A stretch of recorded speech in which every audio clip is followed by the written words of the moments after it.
Hi everybody, this is Boog S Reviews, and today I'm back with another weekly Walking Dead review. So this week's weekly Walking Dead review is going to be on the Walking Dead Skybound exclusive beta figure. So before we take a look at beta, let's take a look at his accessories. So the only accessories that he comes with is his dual knives. I don't know if these actually have a name for them or they're just considered knives, but they look pretty good. One is slightly warped. This one's warped to the right just a little bit, but that was just how it was in the package. And you can see that some of the silver isn't painted over. It's supposed to be painted brown where he puts his finger through there, but it isn't. But I mean, if you're, it's not a, big mistake. If you have it back like that, you can really hardly tell. So putting these in his hands is just a little bit of a challenge because the blade is really, really thin, so you want to be careful when you're putting it in his hand there. And the where he puts his finger through there, I want to call it the trigger because that's what it looks like. It looks like a trigger. But right there, it is really, really thin. So you also have to watch out for that too. So I don't really like taking these out of his hands. I mean, of course, since it's the review, I had to, but that's the only time I take the knives out of his hand because, let's see, not there. I didn't know it went in. But yeah, definitely be careful when you're putting those in his hands. So now let's take a look at his head sculpt. So the head sculpt, it isn't bad, but it's not the greatest. It's not painted the best, I should say.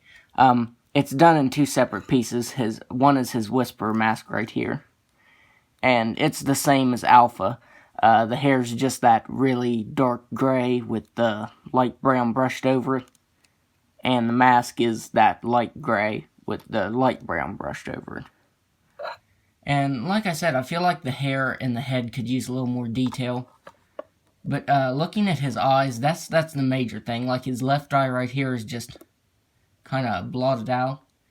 And his right eye doesn't look bad. I feel like they could have laid off the black paint right there on his eyes just a little bit. But yeah, his pupil right here is just about his whole eye. So his left eye right there looks really weird. But they did give him a little bit of a 5 o'clock shadow there. Though it doesn't really go up his cheek there. It kind of just stops at his mask. And I feel like they could have painted that on just a little bit better. Right here on his handkerchief. He has a lot of different colors going on right here. It's like a beige kind of color. And then it has black and brown. Light brown and dark brown, and then black painted over. So that looks pretty good. Now, his jacket here, it also looks really nice. I like how it looks worn with that light brown over top of it and the slight texturing.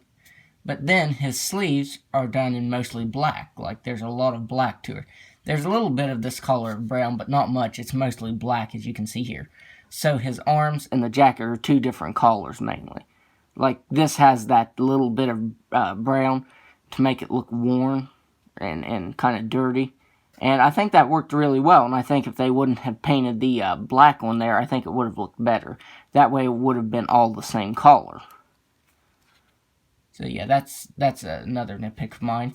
Really, my nitpicks with this figure are with the paint apps. It might just be mine, but that's my major issues with this figure is the paint apps. Now on his shirt, they sculpted some wrinkles in, and they painted the wrinkles, which always looks nice. And his shirt is done in a very hard plastic, so you can't get hardly any articulation. Like, his leg can only move out that far. And if you try to push it any further, it'll probably break, which I don't want to force it any further. So that is another drawback of this figure, is he's such a big character, and in the show, he's going to face off against Daryl. We saw that from the previews. And in the comics, he faces off against Negan. And, you need to be able to get him in some really good fighting poses, but the best you're going to get is just that. So, when I was making the thumbnail for this video, I wanted it to be a really epic shot, but it kind of fell flat a little bit just because you really can't get bait into an epic pose. I mean, I'm still going to use it because I still like my idea for the thumbnail. It just isn't as epic as I thought because of the articulation being hindered, especially in the hips right here. So his pants have a little bit of texturing to them. And, of course, they always have the wrinkles. They're painted on really nicely. And his boots are surprisingly painted really good as well. Especially the laces right there. So, I find it weird that this really tiny detail on his laces. Like, his laces are painted perfectly. But his eye, something you're going to really be looking at, is messed up so bad. It's crazy that they got his shoelaces perfectly clean, but then his eye is just horrible. And then he has a little bit of tread at the bottom of his boots. So that's about all to go over with this figure. Now, since I'm going to be doing the articulation, you'll see what I mean about the leg articulation there. So for his head, he can only look up that far. If you see his neck, it's kind of weird how they have his head. Because if you can see, they painted some hair right there. Or I think that's supposed to be hair. I don't know, it kind of looks funny. But they painted it like it's supposed to be hair, and then they sculpted it underneath like it's supposed to be hair. Or maybe that's supposed to be his mask. Yeah, I think that's supposed to be his mask. But still, it hinders the articulation. Plus, you're not even really going to see it for the hair back there. He can look down just a little bit. He can move his head side to side. He has ball-jointed shoulders that can move out all the way. He has single-jointed elbows that swivel side to side. He has swiveled wrists that can move up and down and side to side. Now on his hips, he has double swivel hips that really can't even... It's weird that his right hip can move out farther than his left hip. So if you want, you can get him doing a kick. So that's pretty cool, but I don't think you're going to be doing that.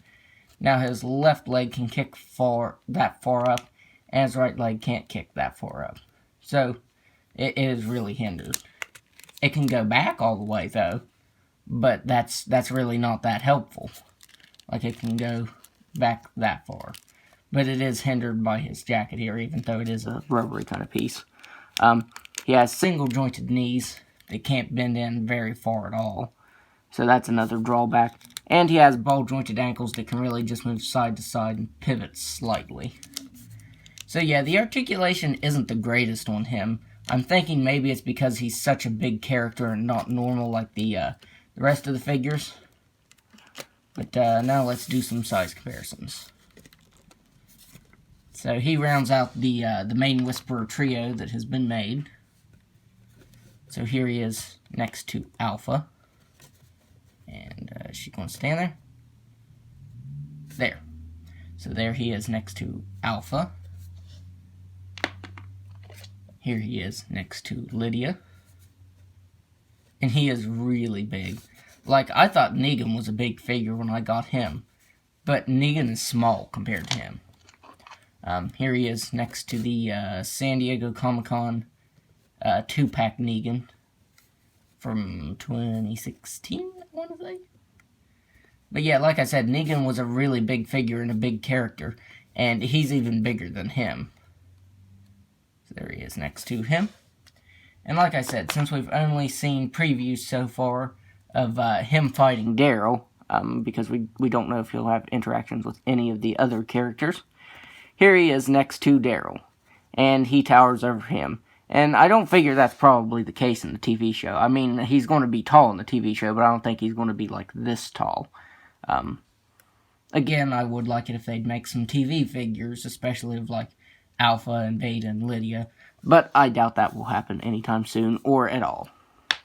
So, overall, I do like it, you know, because if you get Alpha, you have to get Beta, or at least that's the way I think. But, yeah, the paint apps are pretty wonky, and the articulation isn't that great. Like I said, I think it's because he's such a big character and not normal like the rest of, like, normal size like the rest of the Walking Dead figures. So, overall, I mean, it's a good figure, but it has a lot of drawbacks. Honestly, I'd wait till this hits clearance to get it. So, that's my review. If you like this review, be sure to hit the like button and subscribe to my channel. Thanks for watching.